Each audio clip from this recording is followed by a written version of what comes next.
Hey, what's going down with it, y'all? This the kid DC Wrestling. So tonight, decided to do another AEW Dynamite review. This was the special edition of Dynamite because tonight was the 5 year anniversary of AEW Dynamite. I ain't gonna lie, man. It's crazy to believe that it's been 5 years since AEW Dynamite has been on, TV. I remember like it was yesterday when AEW Dynamite first debuted. You had the craziness of that show. You also had them going head to head with NXT with that Wednesday Night Wars they used to call it back then. So the fact that they've been going 5 years strong, they announced today that they officially got a deal with HBO Max. So AEW is going to be around for a long time with the way things are going. And honestly, it's like I think it's a good thing. More professional wrestling.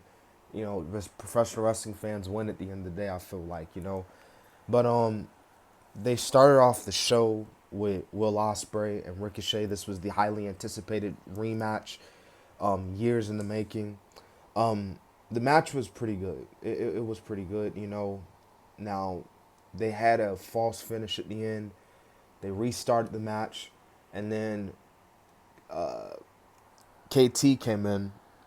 Kanotsuke Ketsuka came in, and he took out Will Ospreay and Ricochet. So clearly, this is jealousy, with what KT has with Ospreay and with Ricochet and all that. So he decided, hey, I'm gonna get involved in this and stake my claim as the international champion. So, hey, if they do a triple threat match, maybe at Wrestle Dream, you already know that match can be a straight up banger.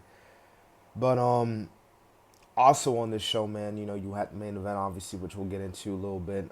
Mark Briscoe was with Chris Jericho. They had that little segment there, with the learning tree.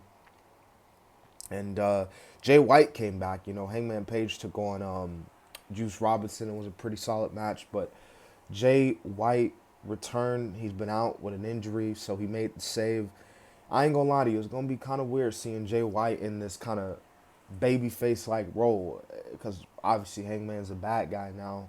Looks like they're gonna have Jay White be portrayed as the good guy. So it's gonna be a little weird seeing him as a good guy. But Jay White, very talented dude. I think he'll be able to play it well. Obviously, he's really good as a heel, but we'll see where this goes. And he might not even be a full-on babyface. He might be a tweener, honestly. But you had the main event, obviously, Bryan Danielson, Yuta Okada.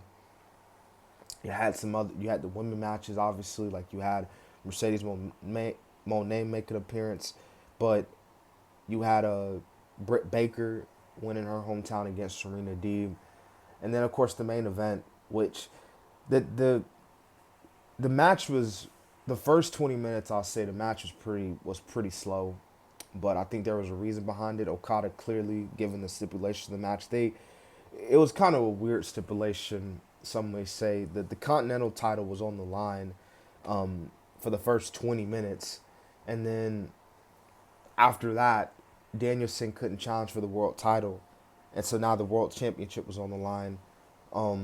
So the match was really got good. I felt like they kicked it into second gear after the first 20 minutes.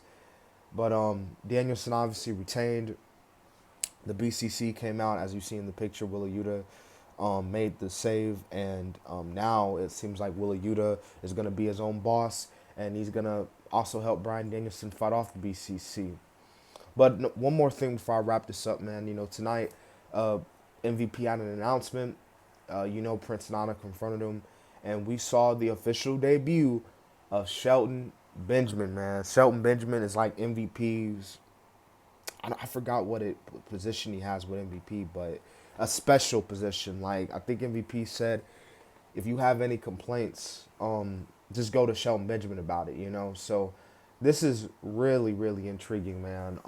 Along with the John Moxley situation, obviously, like John Moxley still claiming that he's fighting for a higher purpose, and we still don't know like who this higher calling John Moxley is referring to.